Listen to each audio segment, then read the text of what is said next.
Welcome into the Thursday edition of Darkness Radio. I'm Tim Dennis.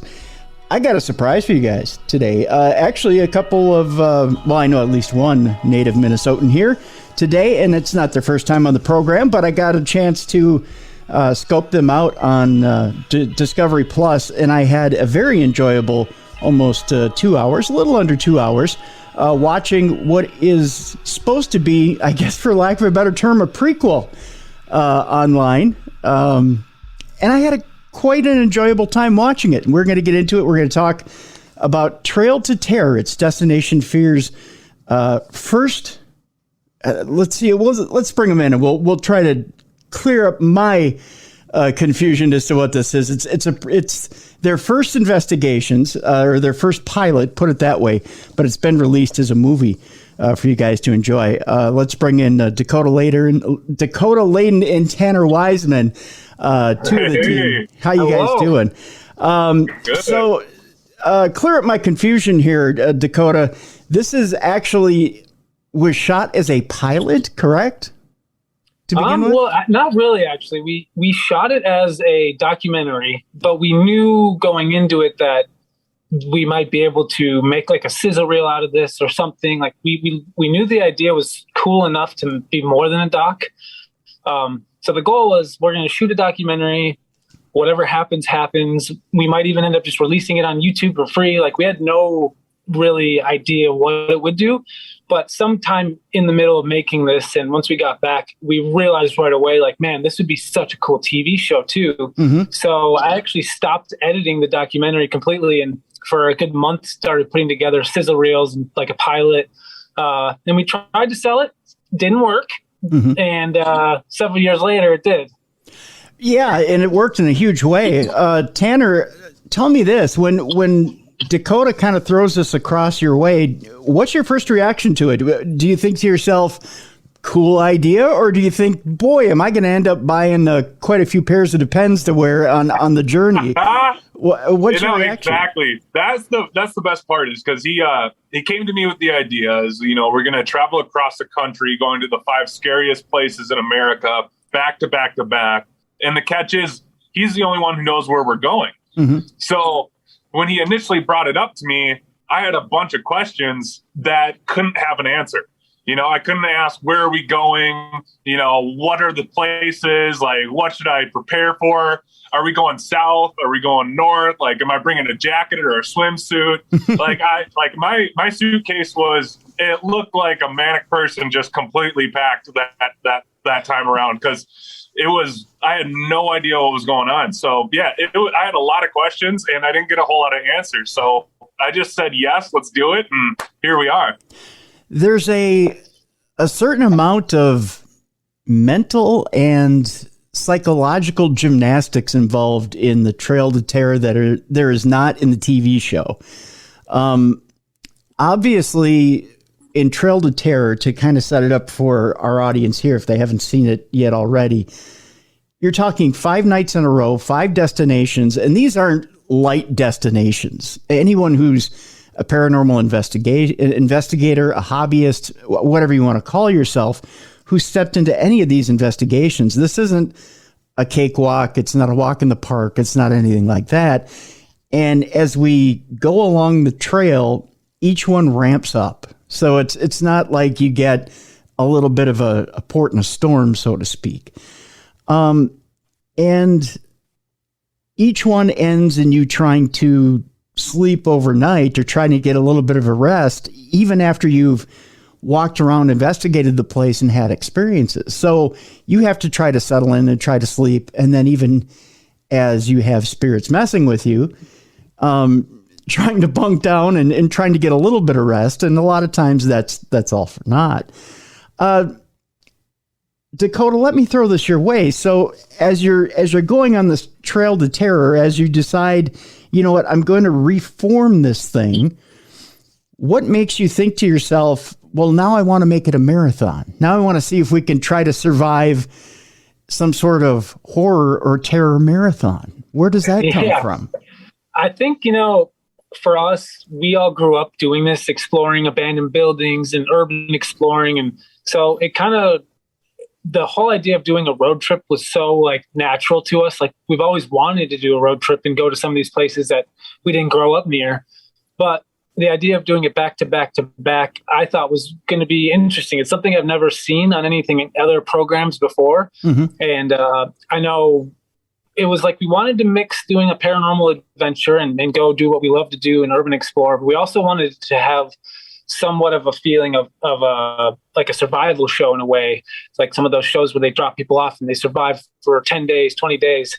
And we wanted to mix both, we wanted to see if we could do it too. Like, what does that do to your body? What types, how do you feel at the end of this? And then we've always been told by people in the industry that the paranormal may feed off of fear. And so not only was sleeping alone in these places going to add fear, but also the idea that we're not getting a break. It really, like for us, when we did this, there was a stark contrast from night to day. Because in the nighttime, we're in the RV, it's lighthearted. But then as it gets closer to night, you know what's happening, you know what's about to go down. And you can see it too in the doc that like by night 3, we were pretty fried. We were pretty dang scared. And then, the other thing too is when you have an experience like night 3 on the dock, where everyone goes through some pretty traumatic experiences, it just makes the next night harder. If we would have gone home for a week and then went to the 4th place, we would have had time to, get a little more confidence, but we really, I don't know. It felt like it was the right move. Like, let's make this a challenge. And then, it did kind of psych us out in a way, because now night 4 and 5, we're terrified just because of what happened night 3. You mentioned that fatigue factor, and Tanner, I want to talk to you about this a little bit. Now, during the day, obviously, for those of you who have seen the movie, you know exactly what happens during the day. For those of you who haven't, Dakota, you go to shoot stand-ups, or you go to shoot interviews, along with Colin, who's your cameraman, or your lead cameraman on this deal. Tanner and Chelsea are left in the lurch, so to speak. Your sister Chelsea, who's also an investigator on this, and you're left back at the hotel to wonder what it is, Tanner, that you're about to get into. Now, I have to ask this, because as Dakota just put it, there's this fatigue factor, but you're also left behind. And I got to think that maybe there's a nap in there somewhere. Was there? Or were you diligent and did you keep yourself awake? So there was a little bit of everything, to be honest with you. Because sometimes I would be jumping on the RV and driving. I mean, we would take turns driving. So like some people would try to get their naps in on the road while we're traveling across a different state into another one. And when me and Chelsea were back at the hotel, like sometimes there were times where we're like, let's try to get a nap in. We'll have a little bit extra energy because we are doing this thing from sunset to sunrise. So, I mean, we're in there for forever. And so there was a little bit of that. But to be honest, it's really hard to get your brain to rest and get a nap in quick when you know, okay, in 4 hours, I'm going to a mystery location and it's going to be worse than the night before. And so me and Chelsea would more often than not just go back and forth of guessing what we think it might be. What do you think might happen? Like just coming up with the wildest stories in our brains. And like, it was almost impossible to fall asleep, but there were a couple times where I was able to get a nap in. All right. I'm going to ask a question. Now that you guys have seasons of Destination Fear under your belt, and looking back now onto Trail to Terror, I'll ask Dakota first, then I'll ask you, Tanner. Is it better to be prepared going into a destination, knowing everything you know and knowing what you're about to face, and then investigate? Or is it better to not be aware and then be sprung on by surprise, get everything just right there, and then be hit in the face with everything? Dakota, you first. If our sole purpose was to just investigate and get to the bottom of things, then I would say maybe it's better to be prepared to know what we're getting into. But we've never even really considered ourselves full-on investigators. We really are more explorers, and we'll put investigative tactics to use since everyone else is doing it. So I think with what we're doing, it is better to almost be not prepared and to just show up with little expectations and see what happens. But I don't know. It's hard because you could really psych yourself out if you know too much, and then now you're more scared than you would have been without knowing anything.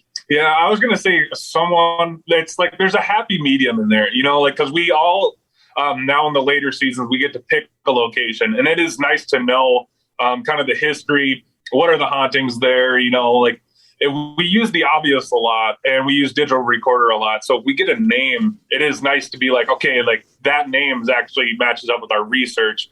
But there is something being completely in the blind that is, I wouldn't necessarily say is kind of feels like a safety net or feels better, but there is something about going in there, not letting your mind do any tricks on you, not forcing your thoughts in a certain direction, and just allowing the building to speak for itself. That I actually find a little bit more rewarding when you go in there and you get something to happen. Because when you're not looking for something and something happens, I really feel like it's more, what's the word? I feel like it's just a better way to go about it. Because then there's no bias behind it. It's just what happened in front of you happened, and you weren't directly looking for it. Bias is a good word there, Tanner. It really is. We can walk in, especially when we're surrounded by historical evidence and evidence of other investigators, and it's thrown in front of us. We can almost be hit about the head with it. And then you go in expecting something to happen, and you try to match stories to what it is we're getting. And then you try to fit a round peg in a square hole. Right. You brought something up interesting, and you said a key phrase here, Dakota, and I want to expound on it a little bit. You use the term explorers instead of investigators. Expound on that for me a little bit, because everybody runs around wanting to be a paranormal investigator, and I find it refreshing that you didn't call yourself an investigator. I think because when we watch this movie in particular, this Trail to Terror, there is a distinct lack of equipment. Yes. And there is a distinct dependency on the eyes, the ears, the sensations of what's going on around you, and really paying attention to your environment. I mean, you use the infrared camera, and you use, equipment to film, obviously. But it really is about the sensation of what's going on, and terror and fear are in the titles of the project. Mm-hmm. Explorer is a good term, but expound on that for me. Why label yourself an explorer and not an investigator after all this time, especially? You could argue that maybe with my work on Ghost Adventures and working with them, that I could be considered an investigator. But when we first started this thing, that was not our goal. Our goal, we're not that like professional, or it would be a shame almost to call ourselves investigators when that's not our goal. Our goal is to put some stories to the test and also put ourselves in vulnerable situations. And the most we ever do is go like, yep, I think this is haunted. But I would hate to be an investigator, because I would say we need a lot more time to really properly call ourselves that. And I don't even think that's where our passions are. Our passions are about adrenaline and chasing fear. And when you talk about the gear too, if it was really up to me, every single thing we did, we would never use gear. But in the doc, what you're seeing is 5 nights, and each night is about 8 to 12 minutes. Mm-hmm. And then we move on to the next. So when we do TV, it has to be a 42-minute episode for an hour. Right. And it just isn't enough to just walk in and just let the building talk. So we do still implement that a lot, where we'll start with no gear, walk around. But just through the years from working with Ghost Adventures and meeting some of these people, we thought it was best, like, might as well put it to the test, some of this gear that people are using. Mm-hmm. And why not? Like, why not try it? But yeah, I don't know. Being an investigator, I just don't think I take myself that seriously yet. And I don't want people to have the wrong idea either. Because if we call ourselves investigators, people might watch the show differently and expect more things out of us. And Like, you will never see me at a house case helping a family because I don't think I'm qualified. Okay. Tanner, do you support that too? Or do you think you're more of an explorer than an investigator? Definitely. I mean, the thing is like what we're told is that this building is haunted. And then we learn about all these stories of people having their experiences in there. And we used to even call ourselves paranormal experiencers before we called each other explorers, because our whole thing is to go into a building and see if those stories can happen to us and to see if there's any legitimacy behind those stories. And more often than not, we have run into these buildings and explored them and gone into random parts of the building. And some of these stories have happened to us. And the reason why we use equipment, the reason why we're pulling out all these gadgets is because some of these people that are in there are using these gadgets and using these tools. And we'd almost feel like it'd be a shame to not give it a try. It'd be like going fishing without a hook, in a sense, where it's like, why are you even out there if you're not going to use the proper equipment? So we go out there using the equipment, but like we've always said, like we're not going to have our names etched in stone next to Ed and Lorraine Warren, and we're not going to have this. What we're doing is truly trying to explore these buildings and see, do these stories match up with ours, or can we have something happen to us? And that's why we we try to go with, we're more explorers than we are investigators. I'm going to ask you a kind of a pertinent and a weird question, and don't get offended by this question, but also don't think of it as a question of bravado either. And I'm going to ask you first, Tanner, and Dakota, I want you to follow up with your answer as well. Sure. Because you do give into emotion, because you do give into the moment, because you put yourself in the moment, and you do show fear, you do show the fact that you're startled, or you do show the fact that you react in general. Do you feel like you get more evidence on camera, more real evidence on camera than other shows? Well, I'll start off by saying, like, everyone has had a ghost story. Everyone has gone in the basement, turned off the lights, and for some reason or another have run up those stairs as fast as they can. There is something scary about being in the dark. And once you go into a building that's supposed to be the most haunted building in America and something kind of scary happens, I think you'd almost be doing yourself a disservice to try to act like you're being tough. To show your true emotion is almost doing a better service for not only yourself, but for people who are watching. Like, if I am scared, I should tell you that I'm scared and not fake that emotion. Like, right. There's something to be said about allowing you to feel what you feel and not try to play up to the camera. I think when people try to play up to the camera, I just don't feel that that's like the right way to go. I truly believe that because we're showing that we're scared, we've gone to 40 plus locations now. And every time that we've shown that we are scared or we're showing a little bit of fear, we've had something ramp up. And that's been kind of the whole test and the thesis of this show is, what happens if you show fear? Does fear feed the paranormal, or does it feed the building to allow it to do more stuff? And from the times that we've done it, every time we've shown some type of emotion like that, it has ramped up. Yeah, I think too, a little bit of that too is like when we first started the season one, that was something we all talked about actually, was don't hold back. If you're feeling nauseous, say out loud you're feeling nauseous. Like, we want to know. This is an experiment on our psychological effects, and we want to know how you're feeling. And especially when you're in your sleeping arrangement, it's better to just talk to the camera, tell them how you're feeling, than to just be quiet. Because then it's like, well, what's going on? Are they okay? And it's important to know. And then you mentioned evidence too. Like, do you think we're getting more than other shows? I don't know. I feel like a lot of shows get a lot of evidence, and this is like no offense to other shows, but I can definitely guarantee you that we are spending way more time in these buildings. A lot of shows might claim to spend the night, but I can tell you for a fact they don't. And when we spend the night at these places, we literally get dropped off at 6 p.m.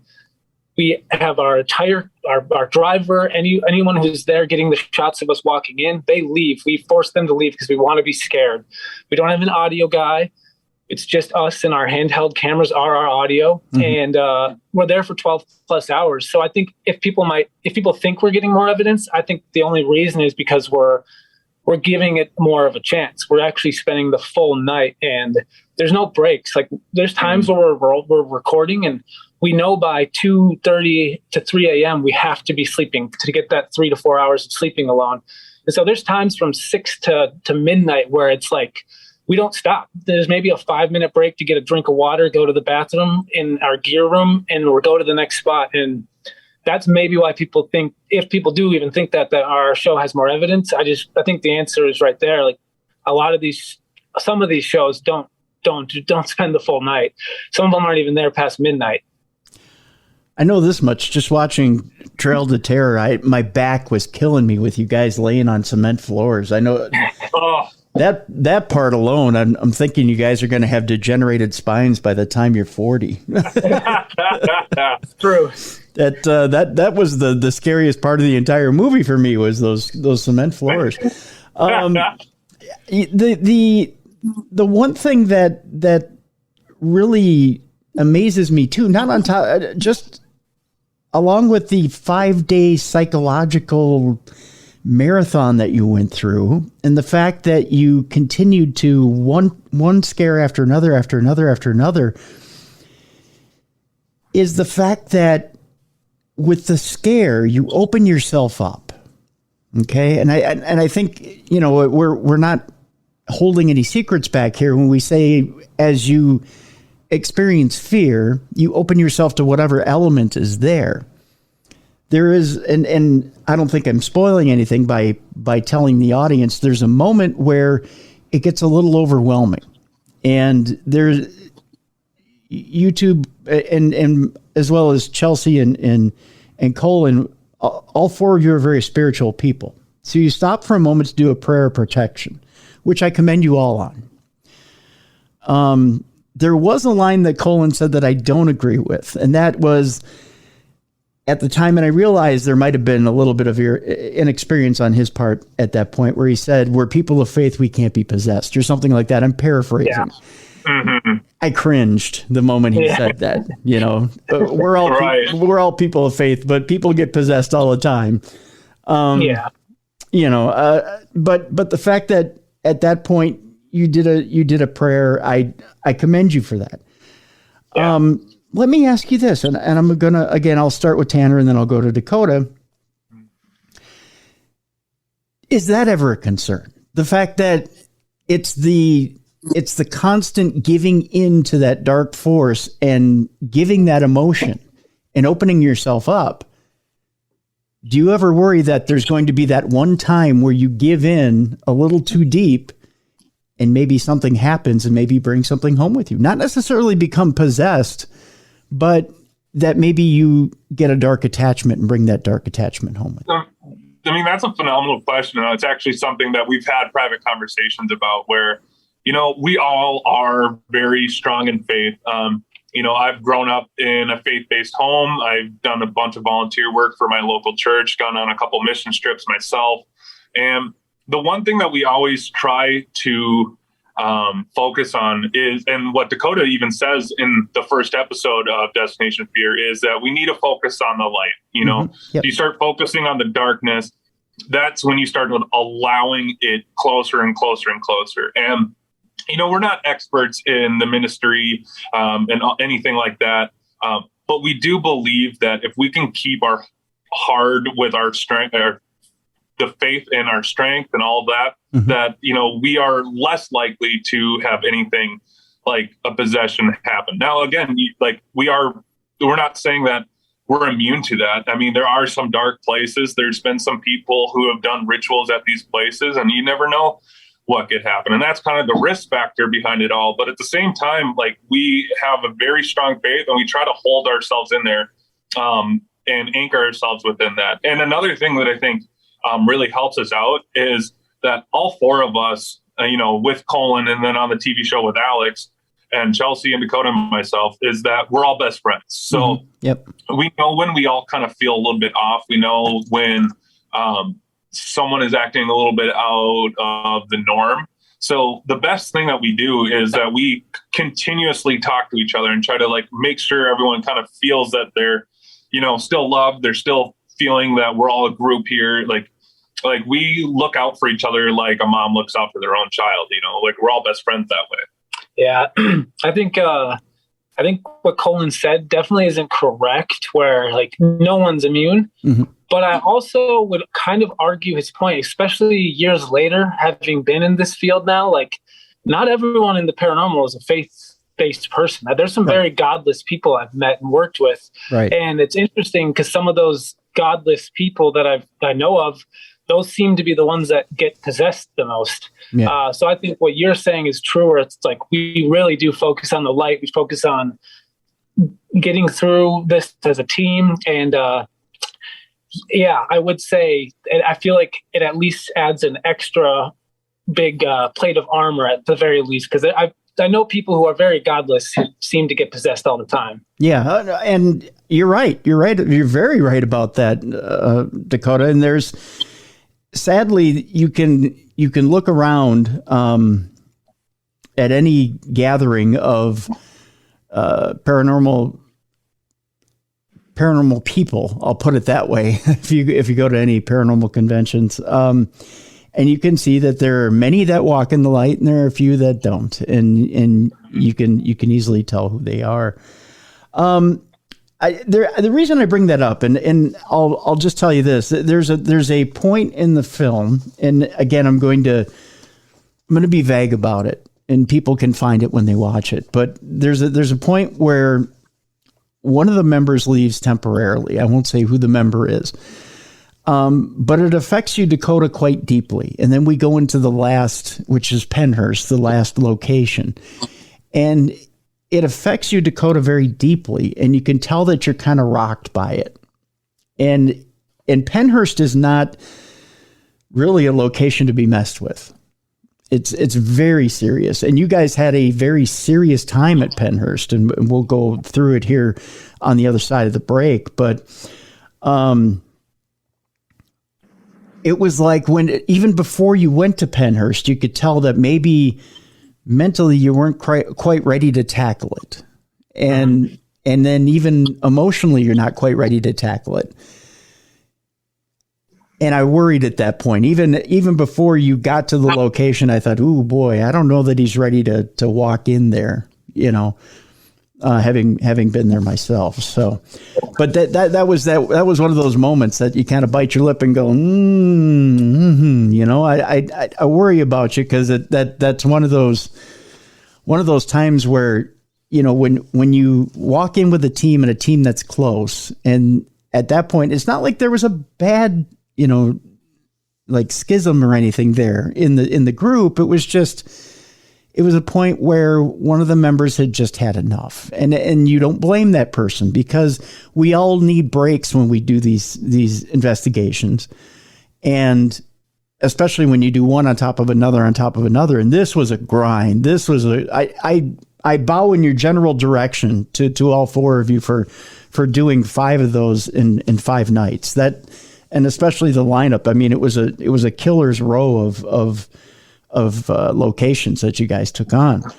To give people an idea that haven't seen it yet, you've got Ashmore Estates, the Randolph County Infirmary. I have them all written down here, but my handwriting is like a serial killer or a doctor. I don't know which one. Then we hit Hillview Manor. Yes, Hillview Manor. St. Albans Sanatorium, and then Pennhurst. Yep, St. Albans, and in Pennhurst. That's right.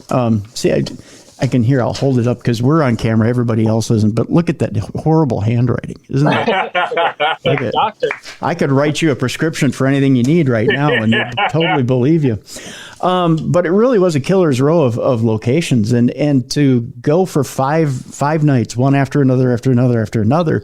I think they're seasoned professional. I shouldn't say professionals, because people will slaughter me if I say that. They're seasoned investigators, put it that way, that I don't think could do that 5 nights in a row. I think they would just kind of, buckle and say that enough is enough. Some who can't even do one. Yeah, exactly. Yeah, I mean, it would get to be a little too much. I tell you what, let's take our break early, and when we come back, let's talk a little bit about some of these locations and some of the things that you ran into on the Trail to Terror. Again, a fascinating movie on Discovery Plus. You're going to want to check it out. The Destination Fear gang did an amazing job. And one of the things I want to ask you real quick before we go to break, you got Bobby Mackey to do the music. How did that come about? Yeah.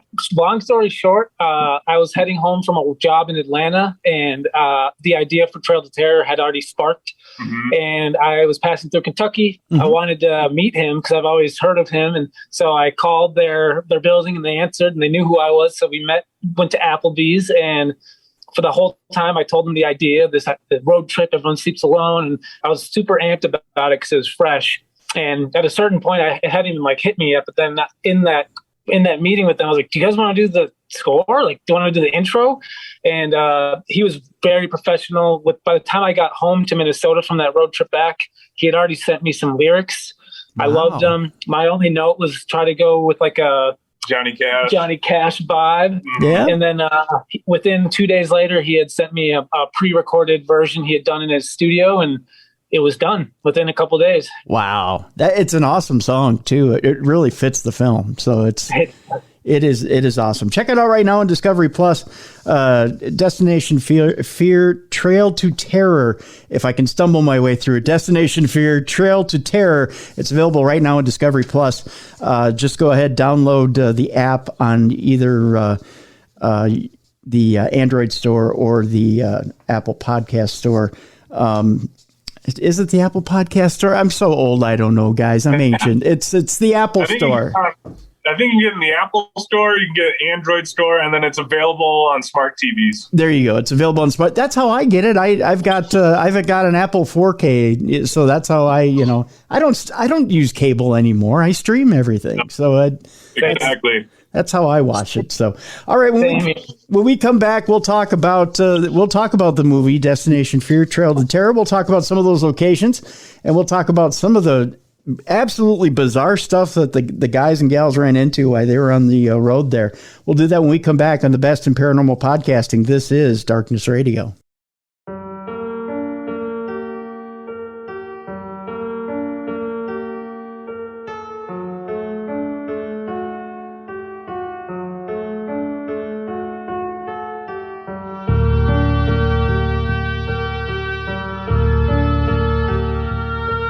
Welcome back to the Best in Paranormal Podcasting. This is Darkness Radio. I'm Tim Dennis.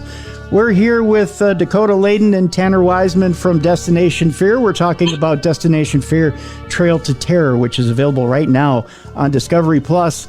Again, get the app wherever you can. Watch it on your phone, watch it on your television, on your smart TV, wherever you can get Discovery Plus. There is a commercial version. There's a non-commercial version. Me personally, I have the non-commercial version. Why would you sit there and watch commercials if you don't have to? It's only $1 or $2 extra to do that. So I'm not watching commercials to save my life. I'll tell you that right now. Let's get into the actual movie. I'm impressed.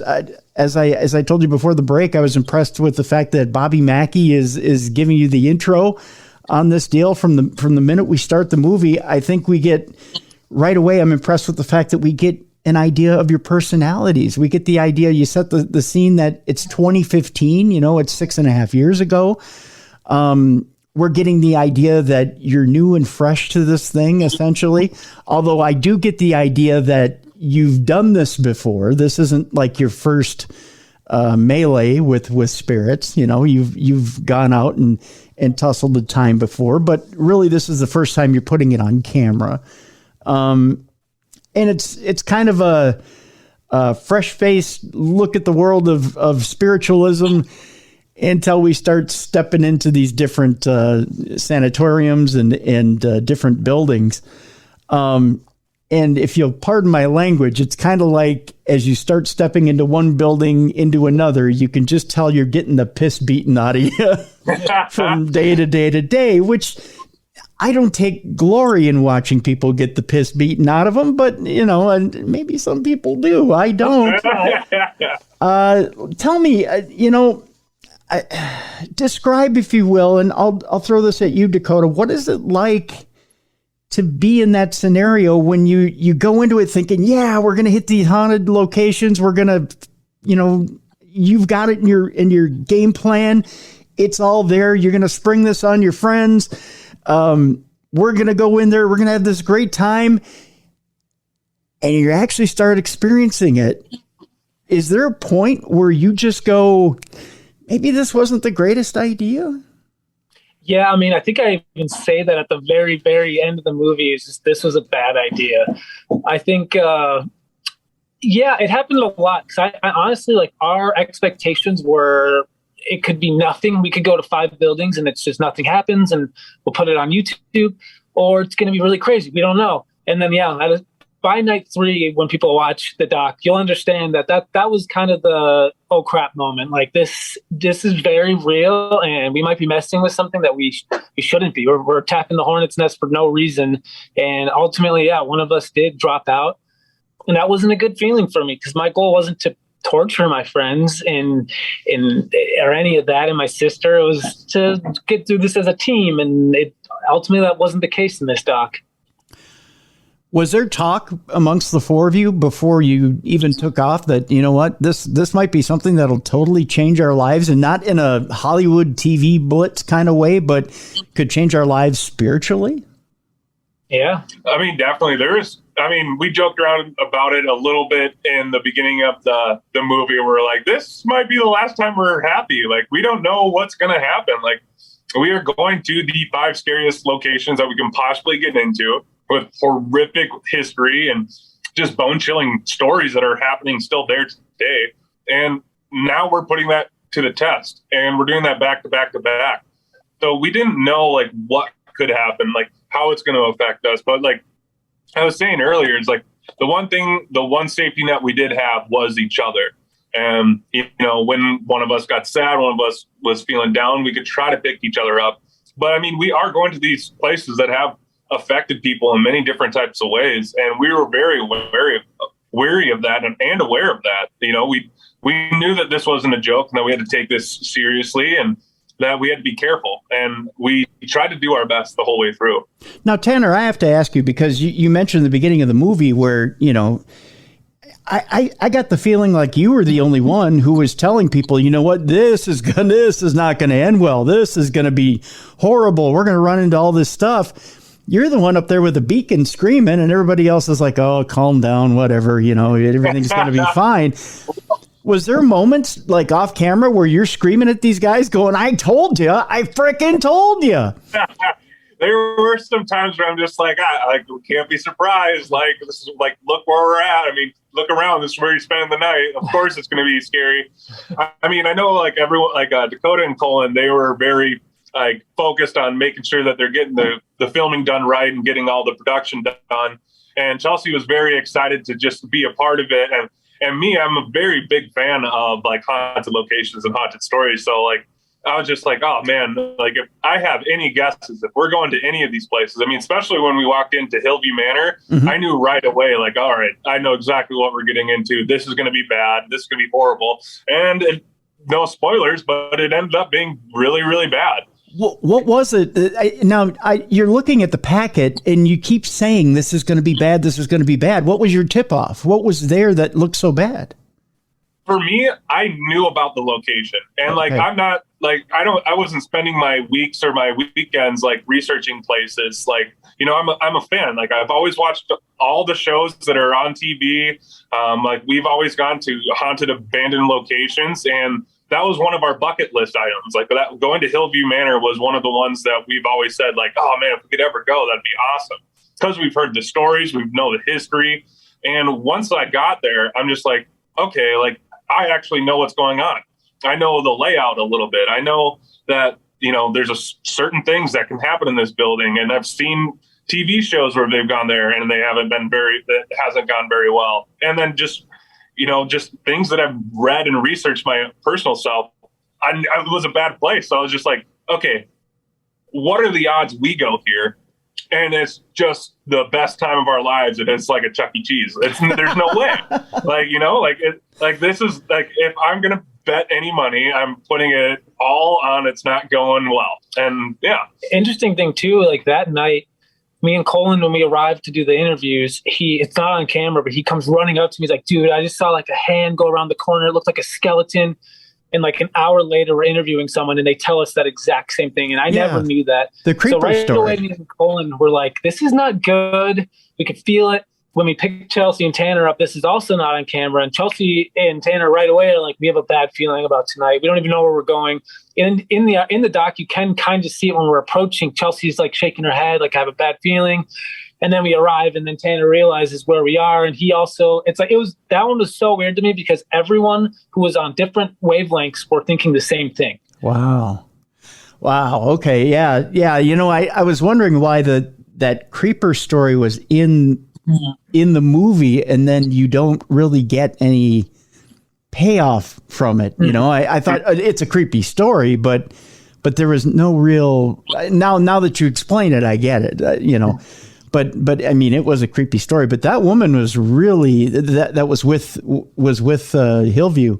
She was really creeped out that you guys were going in there. Yeah. Oh yeah. We had lots of warnings. This wasn't even in the movie, but we had phone calls coming in from our family and our parents saying, and sisters and brothers saying, "I had a nightmare. Are you guys okay? I had a really bad dream about you guys going." Like we had so many people psyching us out too. It was like, I can't believe he did it. Like with how many warnings we got. So does that amp up your fear even more before you go in there? At that point, are you... Mm-hmm. Like we got a call from his little sister and saying like the day before we were going to go into Hillview, and she had a nightmare saying like, like you guys went into this building, something horrible happened, and it affected you guys, one of you guys, for the rest of your life. Like it was not a good thing.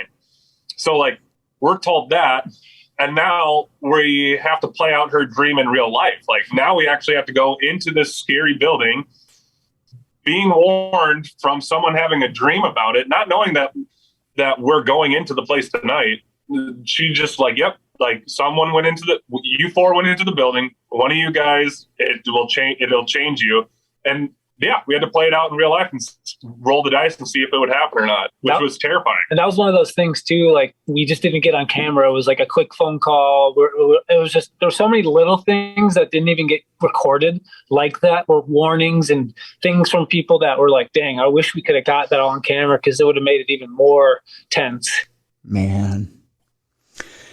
Boy, would it ever. I mean, you would have, I think you would have scared everybody from going to that place ever again. Right. Yeah. Crazy. And that wasn't even your last destination. No. You still had to tackle Penhurst. Mm-hmm. Wow. Yeah. You know what? One thing. Oh, yeah. Go ahead. Go ahead. I was going to say, you mentioned like the 2015 thing too, and that was actually something, because we genuinely were like, we're going to do this. We literally only had the budget to go rent the RV for 5 days, do this for 5 days. And so one reason you'll see in the film, there's like VHS footage. Yep. And that was like the reason we did that was because like VHS footage has a timestamp, just so we could show people like this is the 6th, the 7th, the 8th, the 9th, and the 10th. And we're leaving and we're on the road heading back to Minnesota on the 11th. And so yeah, that was like an interesting thing we've never really talked about, but we did include that intentionally just so people could see like, okay, can't really make up a VHS camera. No, you can't. And, I thought that was a nice touch to see the timestamps and know that everything was lining up. It also gives you a reference and you, to give you a better idea of my frame of mind as I'm watching it.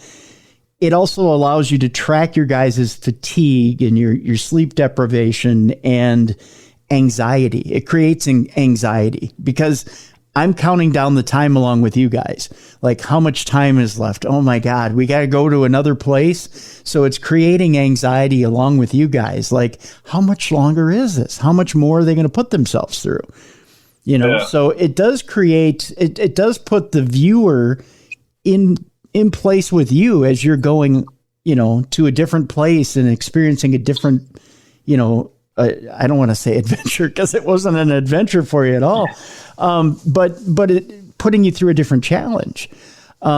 Because now, okay, we're going, it's almost like when you drop Tanner and Chelsea off at a hotel, it's like, all right, I can take a breath because now you're going to do, you're going to go shoot interviews. But now, we're right back at another location.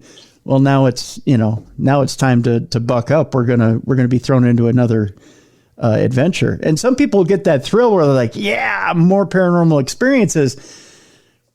I don't get that feeling with you guys. I get that feeling like, oh, geez, you're going to torture these guys again.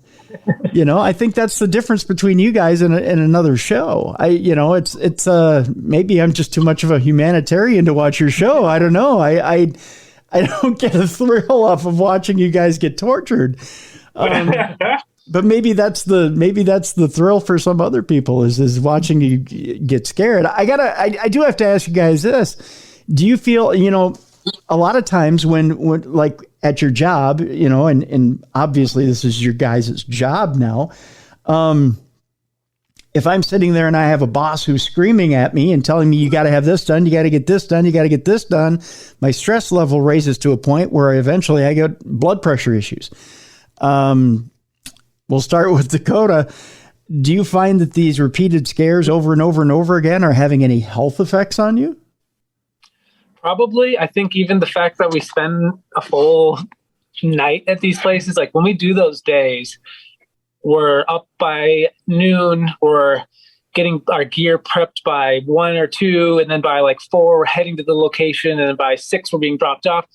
And by noon the next day, we're finally wrapped up and done. Mm-hmm. And so like it's a 24-hour shift for every episode. And I think there could be some health effects with that, but also the psychological stuff. Definitely. I mean, I think we're getting, wow, my camera, I bet. Oh, never mind. We're good.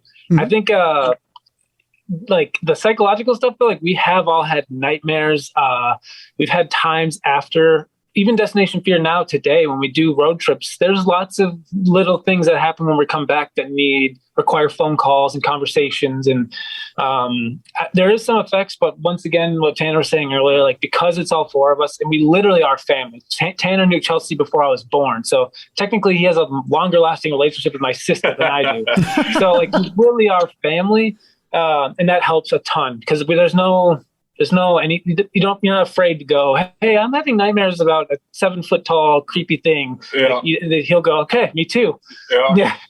Yeah. I mean, that's the best part is that we all are a family. So we are able to talk everything out, almost be our own therapist to each other. And the best way to do that is to talk to someone who's been through the experience and someone who's been through the experience with you. So there is this almost sense of calmness when you're able to kind of walk through what's going on with you and, just kind of share your story, share what you're feeling with each other.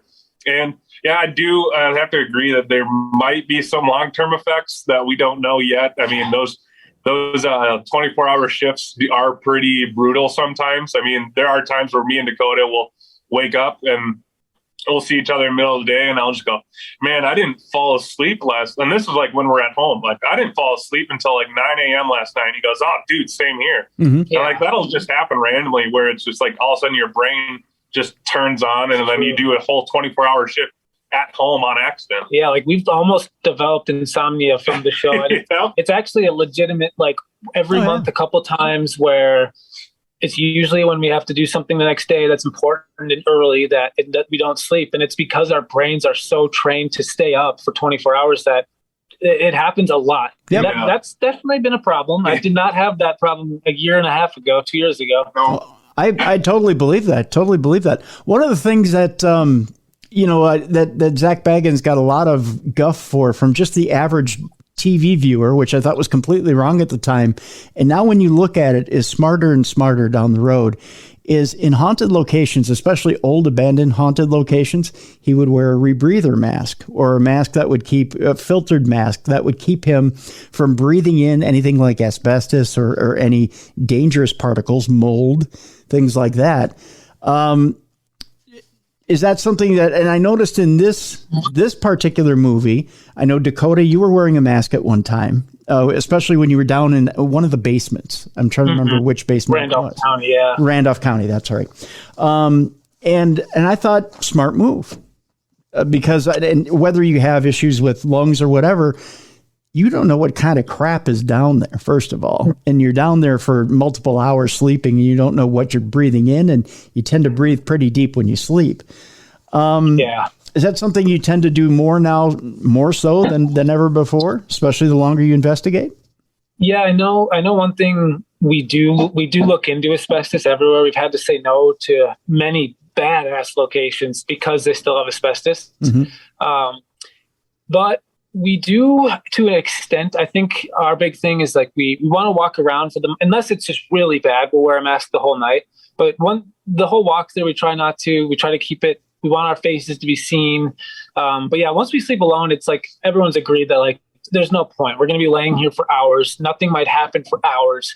No need to be breathing in this bad air. Like that'll be half the night. We try not to, if we can. Yeah. But it is true. Like some of these buildings have made bad things. Like you shouldn't be breathing in mold. You shouldn't be breathing in asbestos. And I mean, one of the wildest things actually is we did we showcased Trail to Terror back in like 2016, for a couple people. And one of the main comments was like, why are you guys wearing masks? Why are you guys wearing masks? Like, why did you guys put masks on? And now I've watched the movie with several people and no one has commented on it in the slightest. No one is like, what's going on? And I think it's just wild that, after we've gone through this whole pandemic thing and everyone's so accompanied or is so used to having something over your face now that no one has found it weird. And everyone kind of understands in their mind, like, oh, they're doing it for a health thing. And like now we haven't had to explain that at all. But yeah, we do that just because there are some horrible places. I mean, there was in our first season, we went to a place right before Statler Hotel, and I was coughing up just nasty dust. And that was because I decided not to wear a mask that night. Yeah. So I was coughing up dust. I had to go to the emergency room real quick, get x-rays, and luckily I had nothing wrong with me. Nothing was serious at all. They just said it was dust buildup. And long story short, from there, anytime I see it's a little bit dusty, we put a mask on. And this, especially because these places are sitting dormant and things are falling from the ceiling, paint's chipping off the wall, and it sits on the floor. And it's been sitting there forever. And now we come walking through, just dragging our feet, kicking everything up in the air. Like you don't see those dust particles coming from below all the way up, just going straight into your mouth and into your nose. Like we take our flashlights sometimes, and you, with your naked eye, you look down a hall and you're like, it doesn't seem that bad. But then you take your beam light and you show, and it's just clouds of dust. Looks like a snow globe. And it's like, let's put on a mask. This is, I don't want to be dead in 10 years. I'd like to be living. Yeah. Dying by COPD is not a good death. That's for sure. I know that. No, that's not what you want. Tanner, let me ask you this. When it came to this, movie in particular, there were a lot of scares, and there were a lot of things that you guys were scared by. And I'm not putting that derogatorily, but there were a lot of different phenomena that you guys ran into. Everything from hearing footsteps and hearing things running at you to voices of screaming, of crying, of just torturous voices. There was even a point where it got to Dakota quite badly, where he teared up. Tell me, and if you can you rank like a top 3 of things that really got to you while shooting in those 5 days, that really just freaked you out? That you're like, no, that those things really just got to me. Right. I mean, I don't know if I have like a particular order, but there are 3 things that like stick out to me like a sore thumb every time like anyone talks about Trail of Terror. One is Pennhurst, when we hear the crying and we hear all those noises and we go check out where we think it's coming from, and then it happens from the other side of the building. Yep. And that part right there was like really. It was bone chilling because like we're trying to find it. Like we almost progressed from the beginning of like running away from it to now like we're chasing it. We're trying to find out where this noise is coming from. And now we can't.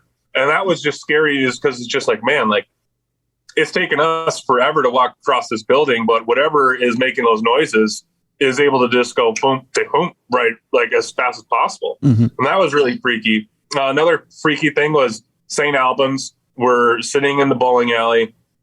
And then we hear this noise like chasing us. And it's just freaky when you hear footsteps like that. But I think the main thing for me, the scariest one, if I would have to put like rank of number one, would be the scream in Hillview Manor. I mean, that scared us all to a point where, like, I don't want to give too much away, but it scared us to a point where, like, all of us were like thinking about not doing this anymore. Like, all of a sudden realizing that whatever is in here is scary, could be more powerful than what we think could affect us in a way that we weren't ready for. I mean, like, that scream alone was just one of the most terrifying things I think we've ever run across. There was in that scene you're talking about at Pennhurst, where the voices go from one side, then quickly go to the other. I'm trying to remember who said it. I don't remember if it was Colin, if it was you, said it's like they're trying to play with us.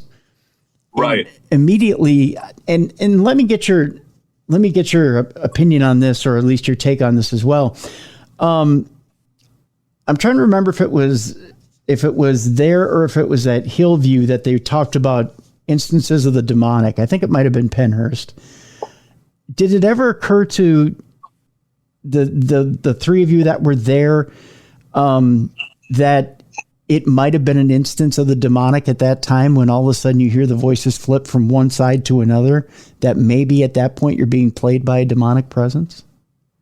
See, that's the one thing we talked about multiple times, is like, we don't know what's really going on at this building. I mean, we've gone to places that have had horrible things happen, and, you know, something has repeated in time almost, and that freaks us out. And then there's been times where it just feels like it is intelligent. Something is actually toying with us. Something is actually trying to scare us. And that's when we all are on edge. And that's when we all kind of want to get out of the building, because there's times where you just don't know what you're dealing with. And if you feel unprepared, and what we've been told many times is, like, if you feel threatened, the best thing to do is leave. Right. And like, we've had those discussions multiple times, especially in there. And the scary thing is that building, after that happened, was the first time that we actually smelled the smell of sulfur before. And we all know that that's not a good smell to smell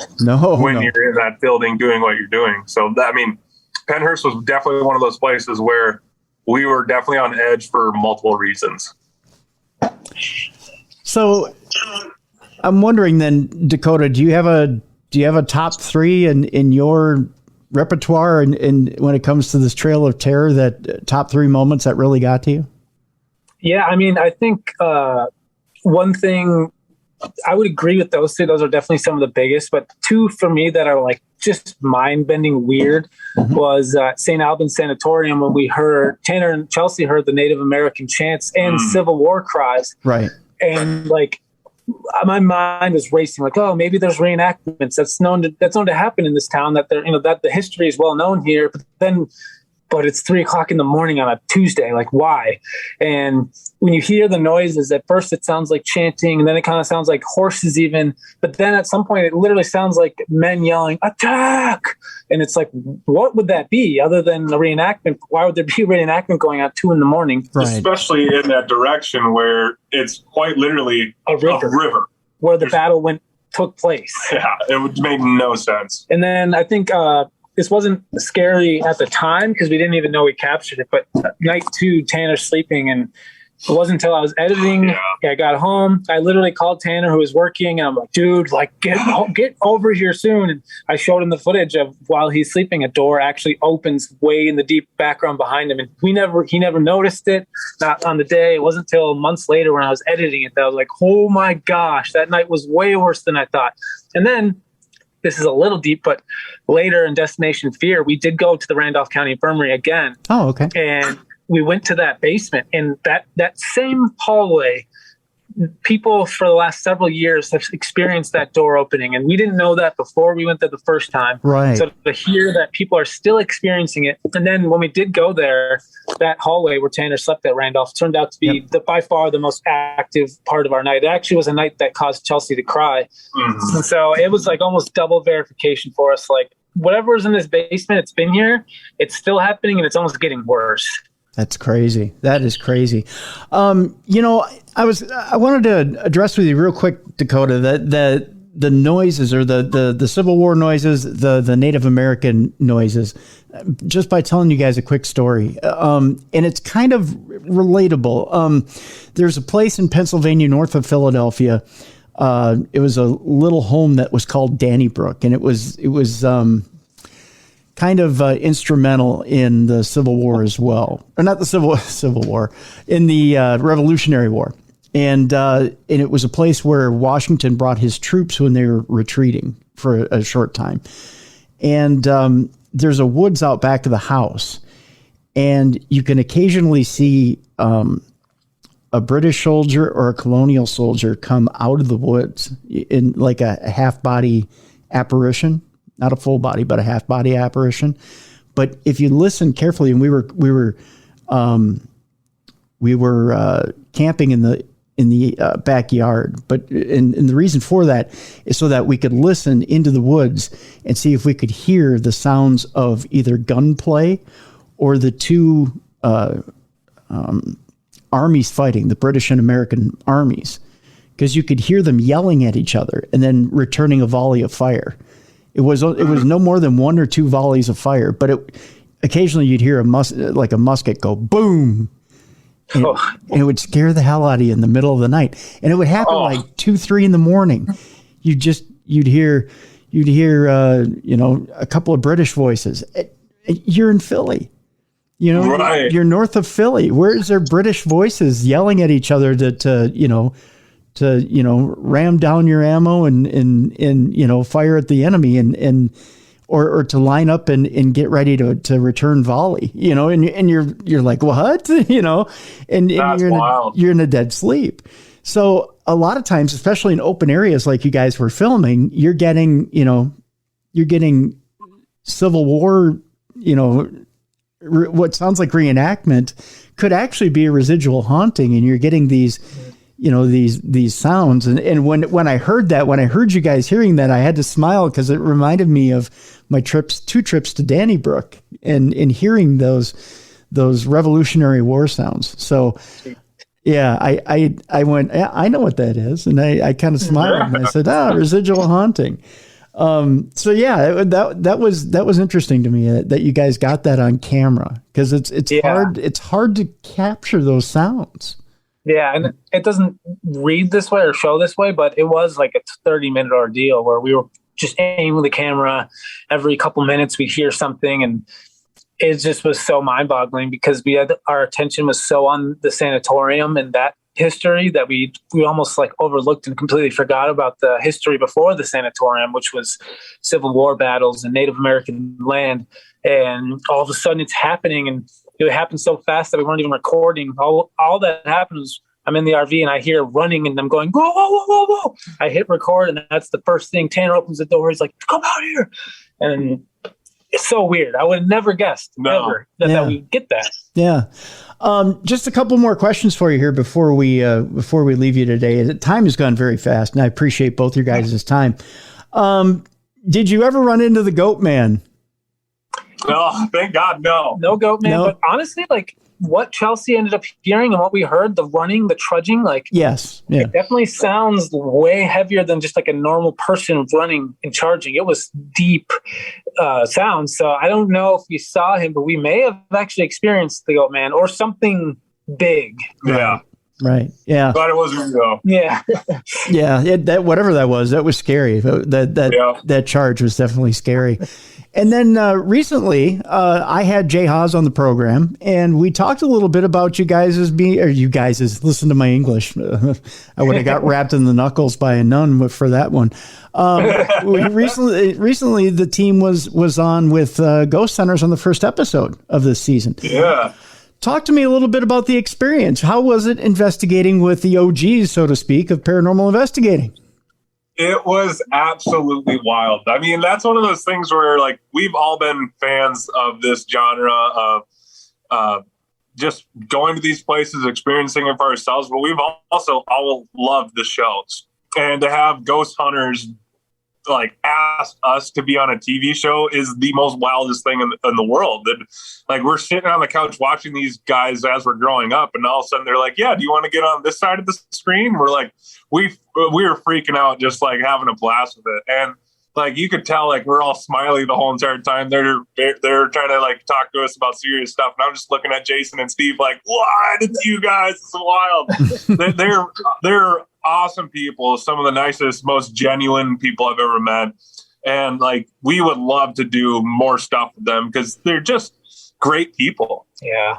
I think too, like, we used to all watch them, and literally, like, me and Alex lived about across the street from each other. Mm-hmm. And so there were days when we both had our home telephones calling each other, watching sci-fi ghost hunters. And mm-hmm. Oh, you see that?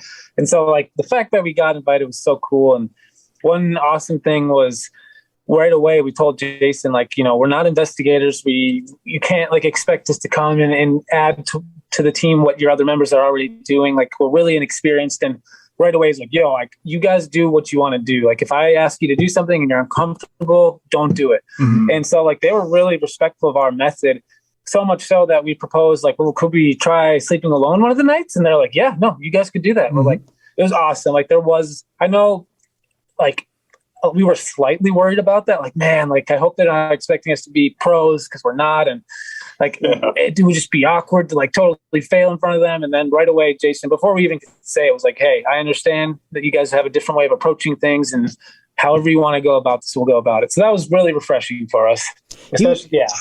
He was very complimentary of the entire team. He really had a good time investigating with you guys. And he loved your guys' energy. He loved working with you guys.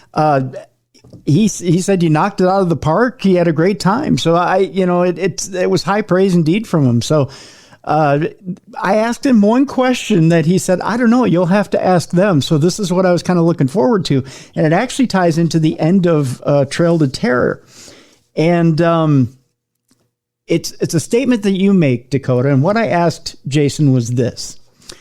I said, so as a seasoned investigator, I asked Jason, I said, you know, and I know, because Jason and I are about the same age. I said, you become more jaded over time. Things don't affect you as much. It's kind of like, oh, yeah, there's another apparition. Oh, yeah, there's this over here. Oh, yeah, there's that over there. Not much scares or startles you. Okay, you just get older and you get jaded, and you sit there and you put on your Bengay and you nurse your wounds, right? That's kind of how things get. You know, things hurt a lot more on the outside and they hurt a lot less on the inside. That's how life gets. You said at the end of the movie, Dakota, that you believe that these things feed on fear. Okay. But there's only so much of that as you get older. You start to become jaded to fear. Mm-hmm. You do get startled from time to time, but really that fear begins to fade. There's not much that begins to scare you. You become an owly old son of a bitch when you get older. That's just how things go. So let me ask you this. Is there a point where the mission changes with Destination Fear? Do you see that? And I'll ask you, Dakota, and then you, Tanner. Yeah, you know, I think with us, one thing we all have agreed on is getting a little scarier as we do it, because with every experience, you now know what to expect. And we've all had things happen that have really shooken us to our core. So whenever we go into a new building, that thing that shook us to our core is in the back of our brains. And so it almost gets worse over time. But if it ever did get to that point where we were jaded and the fear was gone, I would say we're probably done. Then we're done with our mission. This was our goal. I personally don't want to take that next step to become a team investigators. And I just don't think that's our calling. I know me, Alex, and Tanner, we're all filmmakers, writers, and producers. And so this is an awesome experience for us to continue that skill set. And if it gets to that point where either we're getting jaded or maybe someone wants us to go the next step, we probably won't do it just because, I don't know. This is just, I feel like hopefully one step for us in our careers, and the next step might be something completely different. I think unlike a lot of these other shows, I and Tanner and Alex, we're filmmakers at heart, and ghost hunters and explorers as a hobby and for fun and to chase the fear. So I don't personally want to get to that level. And if it does happen, if the fear's jaded, I think we're going to call it quits at that point. Like, we did it, we conquered fear. That was kind of the goal. And let's move on with our careers. I know everyone at our house here is writing every day. We're writing scripts, comedies, horror movies. And I think this is more of a stepping stone for our careers than locked in. Okay. Yeah, and I can just echo the same exact thing. As like, I think the fun thing about our show is that we are showing fear.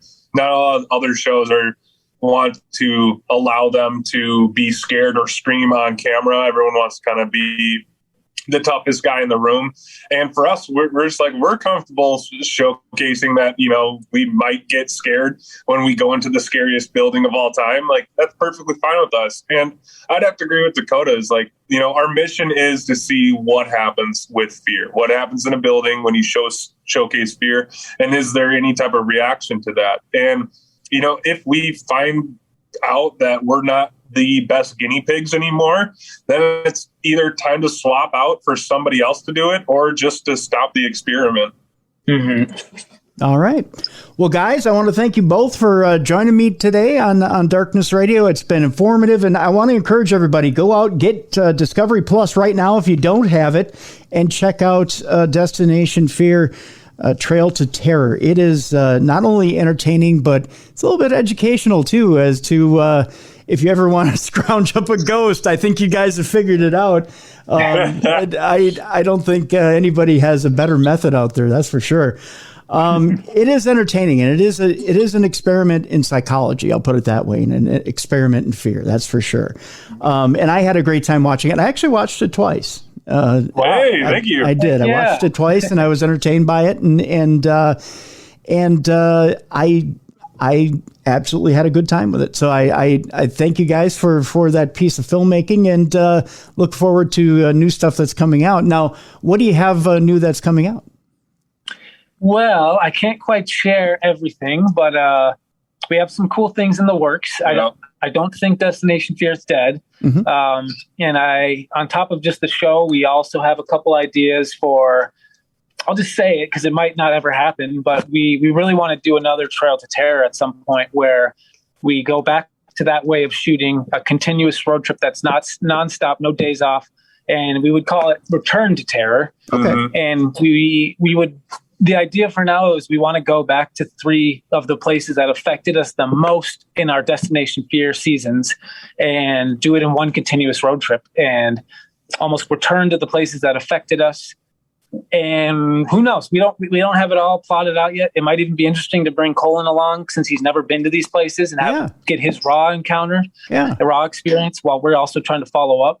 But there are a handful of places we've been to now with Destination Fear that absolutely have left us wanting more and questions. And we talk about some of these locations almost every day. So there's some locations there that we definitely want to go back to and actually figure out, you know, was it a fluke that time or is it actually still scary? And then there's some other things that we have in the works that I don't know if we are allowed to talk about yet, but we're trying to give you guys some more of us. Yes, as much as we can. And that whole Return to Terror thing is not official for anyone watching this. This is literally us. We haven't even brought it to the network yet. So we're just, it's an idea though, because we literally are like, man, there's several places that would be so fun to do in one road trip in return. Not fun, I guess. Yeah. Fun in a certain way. Fun and scary. Yeah. Okay, so we can't talk about the projects that are coming up here shortly, but that's okay. We've got plenty of Destination Fear on Discovery Plus that people can tune into. How do people look you up if they want to hit you up on social media? Yeah, I think the easiest way is to go to the Destination Fear at Destination Fear, Instagram or Twitter. And then from there, you'll be able to find all of our personal pages. And All right. Easy way to do it. Sounds good. All right, folks. Well, check it out. It's on Discovery Plus right now. Destination Fear, Trail to Terror. You can check it out, of course. It's available, I believe, for under $5 a month with commercials and then plans on top of that. So check it out right now. You can get it on your smart TVs. You can get it in your app stores and do so today. I want to thank everybody for joining us this week for some great programs. Just one reminder, I know we're all kind of wrapped up in world events right now, and we are sending our thoughts and prayers to the people in Ukraine. And want to remind you, too, that there are other battles going on around the world, people fighting for freedom. As you're out and about this weekend, go ahead and approach a service person and thank them for fighting for your freedom, because freedom is not free. And we want to thank them for giving their service to our country and continuing to do a good job for fighting for our freedom so that we can be free in this country. Folks, join us again next week for more great times and more in the best in paranormal podcasting. This is Darkness Radio.